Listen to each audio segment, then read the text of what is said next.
Je suis art thérapeute, olfactothérapeute, musicothérapeute et maintenant danse mouvement thérapeute.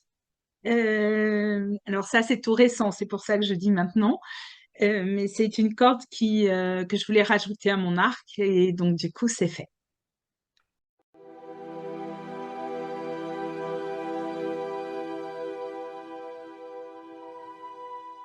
Alors, c'était une question de survie en fait. Euh, j'ai eu une enfance ou un milieu familial difficile. J'ai longtemps cru que à 18 ans, ça allait être super, j'allais pouvoir faire mes propres choix et à partir de là, être super heureuse.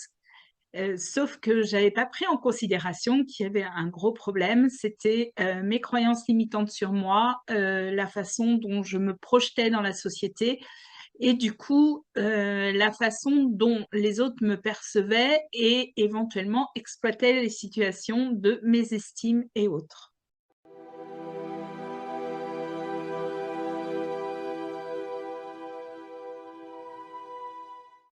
Il faut pas croire que la dépendance affective, ce soit entre guillemets une petite dépendance. Comme toutes les dépendances, elle empêche de dormir, elle joue sur le régime alimentaire d'un côté ou de l'autre, hein, parce qu'on peut, par dépendance, oublier de manger et inversement manger trop. Elle empêche de vivre sa propre vie et elle fait que l'on a besoin de vivre au crochet de quelqu'un d'autre, comme si, d'une part, c'était l'autre qui donnait la permission de vivre, et d'autre part, la vie vue par l'autre pouvait être viable, mais pas la nôtre. Or, c'est autant de raisons qui peuvent être des pièges, parce que j'ai vécu des vraies situations de grosses maltraitances, pardon. Et du coup, l'idée, c'est que je ne pouvais pas continuer à vivre comme ça. C'était soit je prenais à bras le corps les choses. Alors, il faut quand même que je vous dise que j'ai toujours été plus ou moins dans l'espoir que les choses s'arrangent, l'espoir d'avoir une vie heureuse, l'espoir. Enfin, j'ai quand même toujours cru à ça. Mais si je n'avais rien fait, je suppose que je serais toujours dans des situations dépendantes de quelqu'un et donc donner un pouvoir à quelqu'un qui est pas un pouvoir juste en fait et qui permet à l'autre éventuellement de vous humilier, de faire preuve de perversion, voire éventuellement de violence. Et tout ça, c'était plus possible.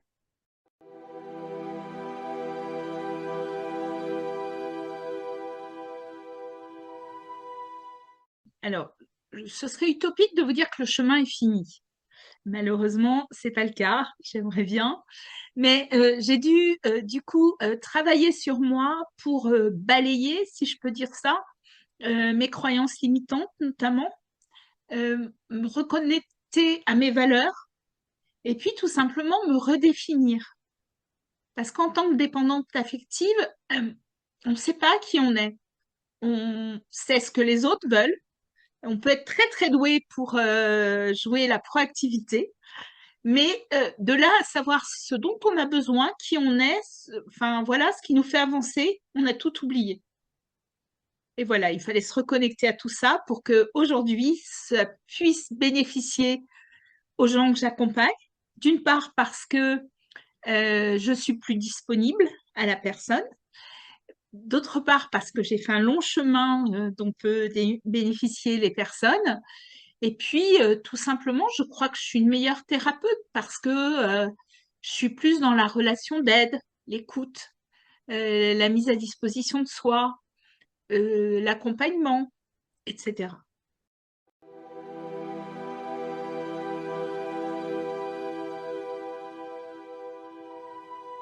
C'est tellement beau de voir quelqu'un grandir. Quelqu'un grandir, quelqu'un avoir le sourire, sentir qu'il est en clair avec lui-même. Euh, alors, bien sûr, il y a aussi ce que j'ai vécu. J'ai très envie que ça serve à quelque chose et que, alors, je vais un peu dans la notion spirituelle, mais que je transcende ce que j'ai vécu en quelque chose de beau en accompagnant les autres, plutôt qu'en gardant quelque chose de noir qui me plomberait vers le bas.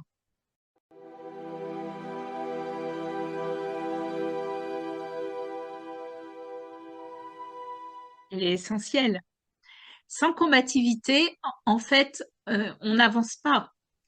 Euh, alors, on pourrait parler aussi du triangle de Karpman, hein, le côté victime, bourreau et persécuteur. Alors, l'objectif, n'est-ce pas, c'est de sortir de ce triangle pour pouvoir avoir les pleins pouvoirs de réussir et de s'en sortir.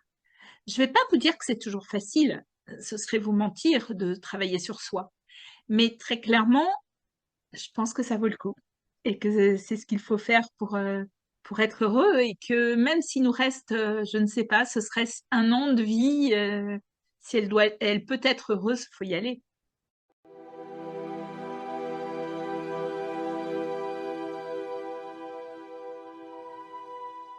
D'abord parce que chacun, enfin, sauf la flexothérapie, mais tout ce qui est autour de l'art-thérapie, qu'on soit en musicothérapie, en danse-thérapie, etc., font appel à de la créativité. La créativité, ça me paraît essentiel, d'abord parce que, alors, sur certains profils de personnes trop mentales, ça permet de redescendre et d'être ce qu'on appelle, nous, en tant que thérapeute, dans le flow.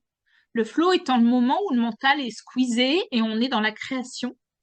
Et ça permet de trouver des solutions auxquelles on n'avait pas, qu'on n'envisageait pas avant, quoi. Euh, cette créativité, du coup, elle développe une super adaptation et elle me paraît très intéressante pour ça. En olfactothérapie, alors l'odeur agit à plusieurs niveaux celui que vous sentez, mais aussi au niveau vibratoire. Et l'intérêt de ça, c'est que le cerveau archaïque, qui est en fait, l'odeur est le premier sens que l'on met en place quand on est même fœtus, hein. Et le cerveau archaïque, en fait, dans lequel se loge, si je peux dire ça, l'odeur, est en fait un cerveau pour lequel l'inconscient ne sait pas faire de filtre. Donc, il est très intéressant d'aller voir les souvenirs qui sont dans cette partie du cerveau pour pouvoir les révéler. Et qui dit émotion révélée, dit émotion que vous ne portez plus. Donc, une liberté supplémentaire, et ça, c'est plutôt intéressant.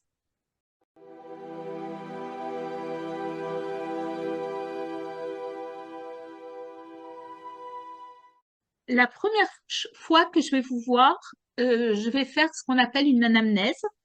L'anamnèse étant une phase de découverte.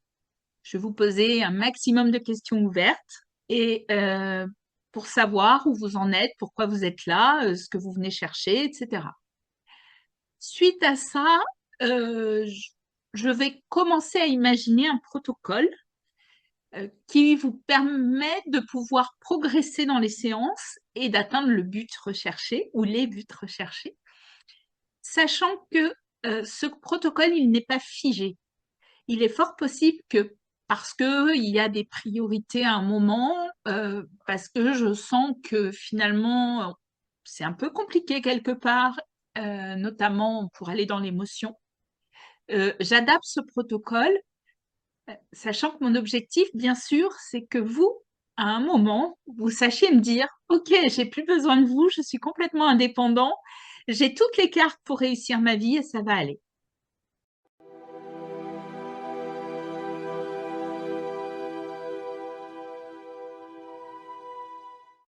Elle est essentielle, je vous ai expliqué tout à l'heure, hein, pourquoi elle était importante pour moi, parce que je pense vraiment que c'est une façon de sortir de sa zone de confort et d'aller créer des choses différentes.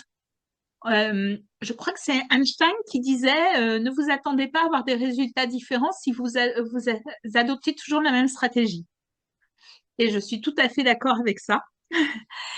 On est d'accord que si on a toujours les mêmes gestes et les mêmes façons de considérer les autres, de considérer la vie et d'aller vers elle, on aura les mêmes résultats.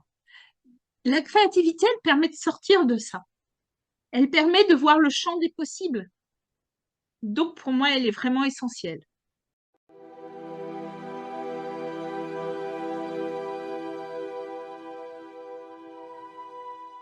Question difficile. Euh, je pense que je suis les deux, en fonction de la situation, en fonction de ce que vit mon... Alors, vous l'appelez comme vous voulez, un patient, bénéficiaire, etc. Euh, si je sens que je peux avoir des techniques qui peuvent l'aider à, à aller plus loin, on va dire ça, là, je vais être un guide, d'accord? Mais mon objectif premier, c'est bien d'accompagner la personne à donner le meilleur d'elle-même pour pouvoir s'en sortir. Toute la stratégie, elle est autour de ça. Alors, ça passe par l'écoute, du temps, de la disponibilité, de l'adaptation. Euh, mais quoi qu'il en soit, je suis centrée sur vous pendant les séances, enfin centrée sur la personne qui est en face de moi. L'objectif, c'est bien elle. C'est que tout soit fait pour que elle grandisse et qu'on arrive à un résultat satisfaisant.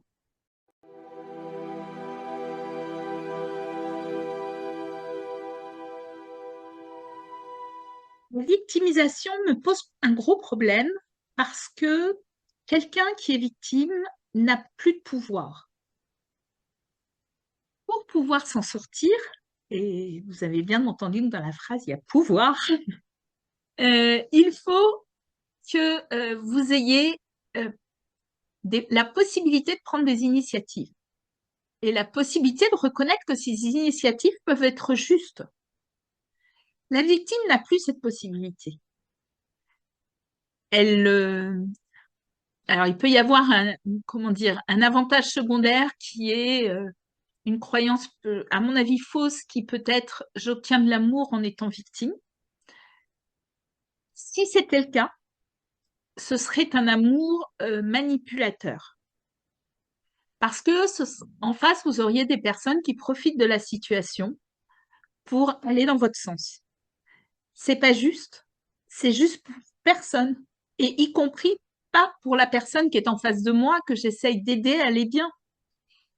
J'ai besoin que, au contraire, elle soit consciente du fait qu'elle est responsable de sa vie. Alors, bien sûr, on n'est pas responsable à 100% de ce qu'on a vécu, d'accord? Mais on est co-créateur. Et il n'y a que en acceptant cette co-création que l'on peut créer autre chose.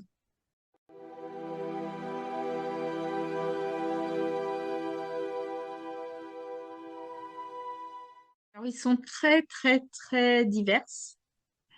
Tout dépend aussi de la raison pour laquelle ils viennent. Alors, je peux avoir des personnes qui viennent juste parce que on est considéré comme soin de suite au niveau médical. Et par exemple, vous avez une longue maladie et vous avez besoin d'un sas où vous vous reconnectez avec votre corps. Ça peut être aussi, alors si on parle de longue maladie, par exemple, des personnes qui, du coup, se réapproprient leur corps et se repositionnent comme personne et non pas forcément que comme malade. Et du coup, peuvent avoir on va dire, un discours plus constructif et aussi avec l'équipe médicale. Après, j'ai, oui, des personnes qui viennent juste pour se faire du bien. J'ai des personnes qui viennent parce qu'elles vivent un deuil et qu'elles ont besoin de passer ce deuil. Alors, quand je parle deuil, je parle pas que de le fait de perdre quelqu'un, mais par exemple, les études ont montré que déménager était un deuil super important. Donc, ça peut être ça. Ça peut être aussi des émotions qui vous envahissent et que vous savez pas gérer. Je pense à la colère, la peur, etc. Ça peut être la peur de vivre ou de survivre, sur lequel on peut travailler. J'ai aussi, parce que je travaille avec une neuropsychologue, quelques patients qui sont hyperactifs ou autistes, que j'aide à se reconnecter à leur sens, à leurs émotions. En fait, je crois vraiment que c'est ouvert à tout le monde. Je peux travailler aussi sur Et j'ai eu pas mal de demandes sur ça, sur l'estime de soi, la confiance en soi. Du coup, la capacité à être en adéquation entre euh, le personnage social que l'on présente et nos valeurs profondes, et enfin, ce qui nous fait vibrer, et ne plus avoir tout le temps ce delta de je me pervertis, entre guillemets, pour être acceptée, ou pour croire l'être en tout cas.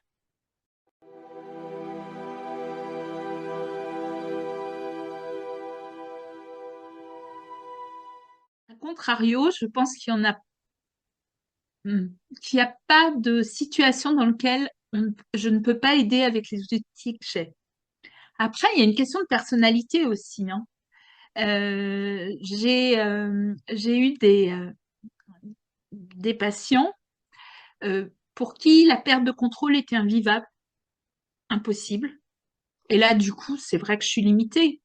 Alors, on n'est pas dans le système de la victimisation, et encore, tout dépend comment ils utilisent cette perte, enfin, ce contrôle. Mais quoi qu'il en soit, il n'y a pas de porte d'entrée. Si je, il faut que la personne accepte. Et oui, je continue à le dire, ça peut ne pas être très facile de suivre une thérapie, quelle qu'elle soit, mais il faut que la personne l'accepte pour que je puisse m'engouffrer, c'est pas le mot, mais me frayer un chemin et l'aider à avancer.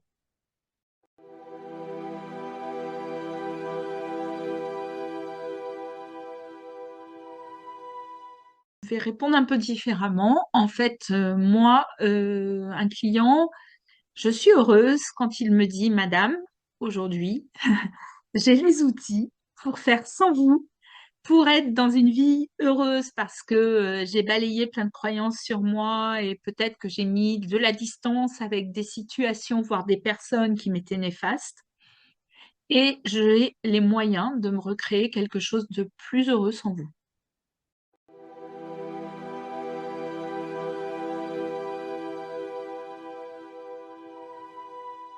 Eh bien justement, au bonheur de la personne, à sa capacité à sourire, à être dans la joie, à prendre des initiatives qui lui correspondent, et puis peut-être à ne plus s'oublier.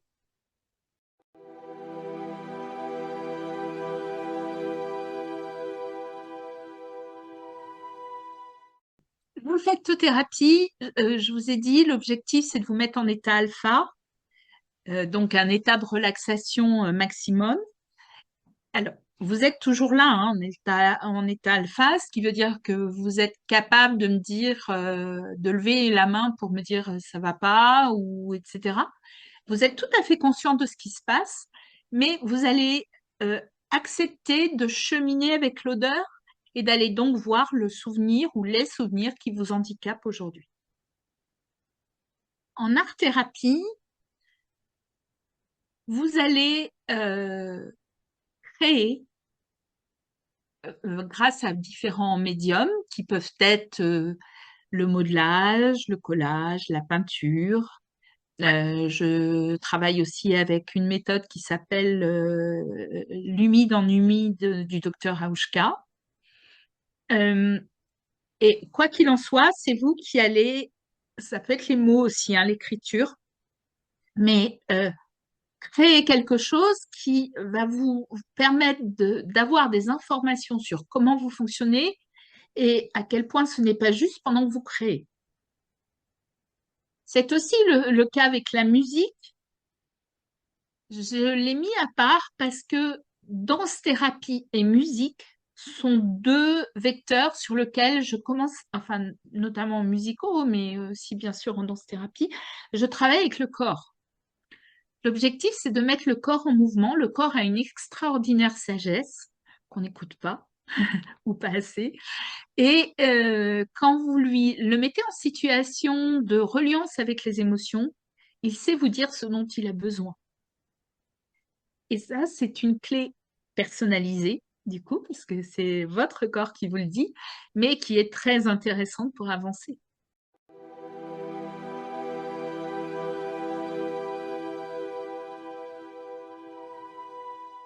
Alors, la créativité, indéniablement, c'est sûr que c'est super important. les solutions ou les possibilités pour aider quelqu'un sont infinies. Peuvent être créées à l'instant T juste parce qu'on cherche une solution précise, etc. Euh, c'est quand même une discipline magique. Et puis magique aussi parce que moi j'ai besoin de l'art. On n'en a pas trop parlé tout à l'heure, mais j'aurais pu vous en parler. Et puis, d'un autre côté, bah, peut-être que ce qui est le plus gratifiant dans ce travail, bah, c'est de voir les gens heureux, les gens sourire, les gens me dire, OK, je suis trop bien, tout va bien. Là, j'ai une patiente qui m'a dit lundi bon, elle est en couple et que son conjoint lui a dit, ah, ça fait plaisir, tu es en train de grandir. Eh bien, je trouve que c'est plutôt pas mal.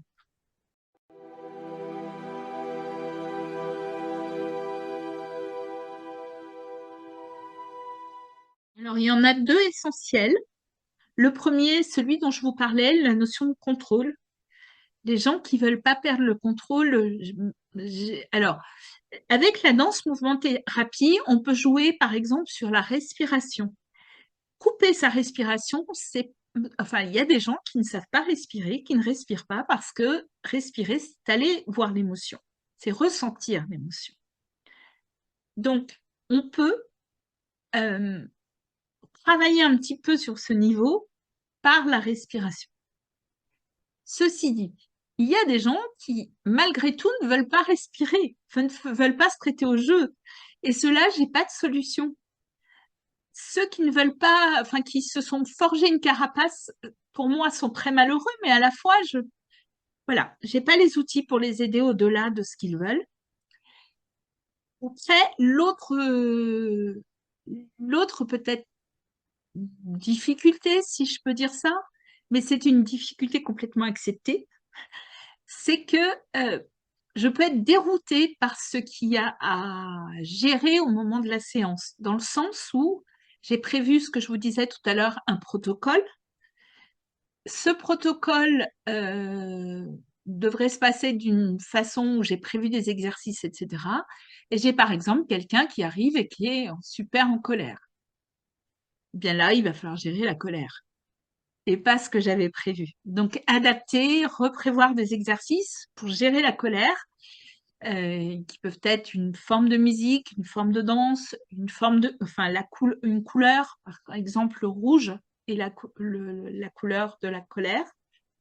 Donc aller peut-être dans le rouge dans un premier temps, puis après vers du vert pour se réconcilier ou pour se donner une bouffée d'oxygène.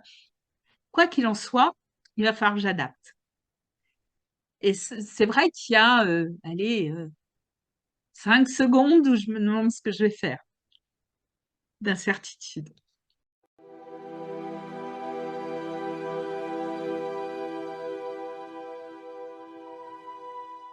Alors, il y a quelques mois, je vous aurais dit, je rajouterais la danse-thérapie, mais c'est fait. Non, je plaisante un peu parce que oui, c'est fait. Maintenant, je vais continuer à me former. La danse, si je parle de danse mouvement thérapie, ça peut être du brain gym, de la somatique expérience, de la danse moderne libre. Enfin, ça peut être tellement de choses très différentes. Euh, dans la musique, la façon de gérer l'instrument aussi peut varier. Alors, d'une part, en fonction des instruments, en fonction des situations rencontrées et en fonction de ce que l'on veut faire. Quand je dis que je suis musicothérapeute, attention, l'objectif, c'est pas de vous apprendre un instrument. Ça n'a aucun sens pour moi.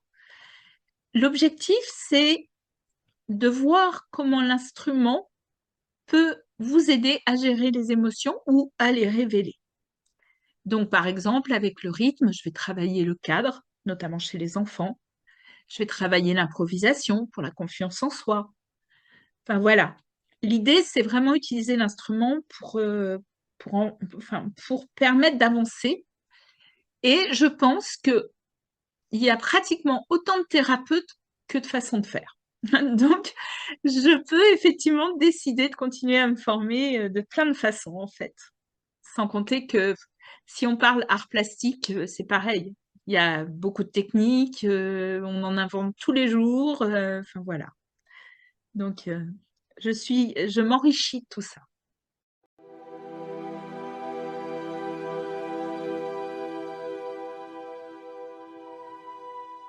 Je comprends leur hésitation, mais même si le chemin peut être difficile, et oui, c'est vrai que il m'est arrivé dans mon propre chemin de révéler des choses en séance et de vivre 3 semaines avec et d'avoir beaucoup de mal à passer dans la résilience. Et c'est compliqué, mais une fois que c'est fait, que l'émotion n'est plus dans votre corps et que vous êtes complètement libre de faire vos choix et d'aller vers une vie beaucoup plus heureuse, il n'y a rien de plus magique. Je crois qu'il n'y a vraiment rien de plus magique. Parce que enfin, on est connecté à soi et donc on vibre ce que l'on vit.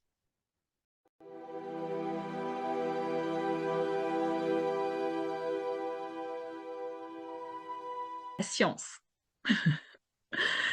Euh, Même si je suis sur des thérapies brèves, on considère que en olfactothérapie et alors je devrais mettre un bémol, mais art thérapie, on est à peu près sur des thérapies qui fonctionnent sur un an, mais qu'au bout d'un an, la personne devrait aller bien et pouvoir être indépendante. Mais c'est vrai que c'est un an difficile, un an où on va remuer des choses qu'éventuellement on n'a pas voulu voir, qu'on va éventuellement repositionner, par exemple, les liens familiaux. C'est pas facile et de s'affirmer et de se dire, ah, ben, peut-être que j'ai vécu des choses qui expliquent que j'en sois là et que c'était pas juste. C'est tellement de schémas que l'on va remettre en question et que l'on va remettre en question en fonction de l'émotion.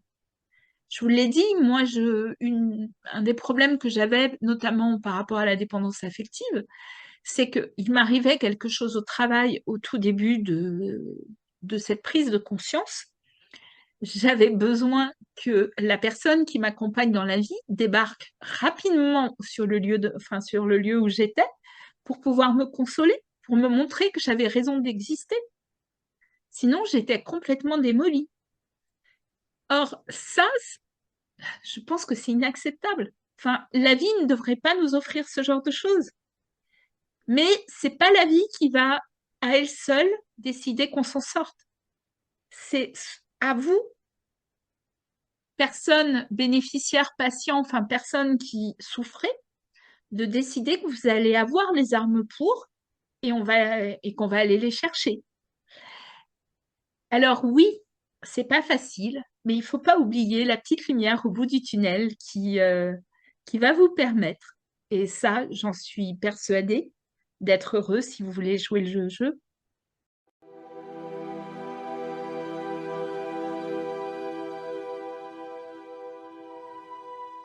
Ça concerne tous les publics et tous les âges.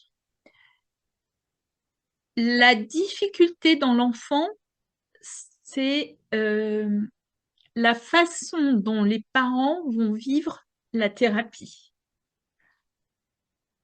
L'enfant en lui-même, on va dire que il est prêt à s'adapter, voire il serait éventuellement capable de s'auto-guérir tout seul si on ne lui a pas enlevé ces moyens-là.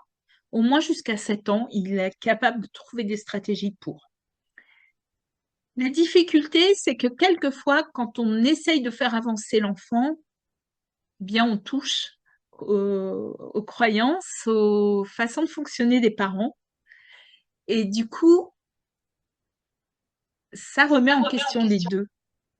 Et les parents sont pas forcément prêts à entendre ça ou à le vivre. Mais quoi qu'il en soit, dans mon cabinet, dans ce milieu protégé qu'est mon cabinet, je peux accueillir tout le monde.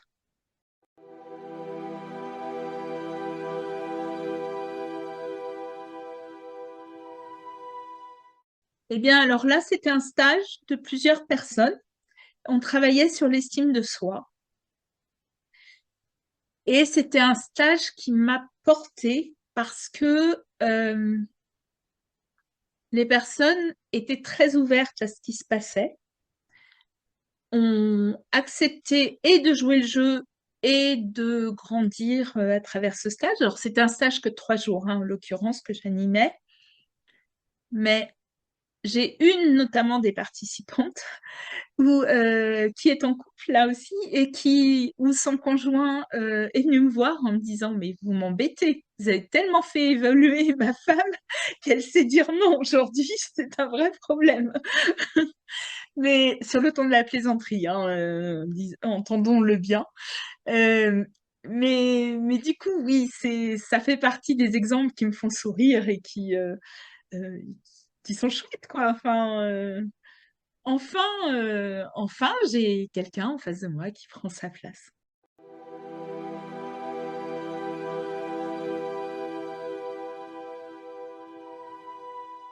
Donc, vous avez le profil Résalib, vous avez une page Facebook, Libertart, vous avez un site internet, libertart.com,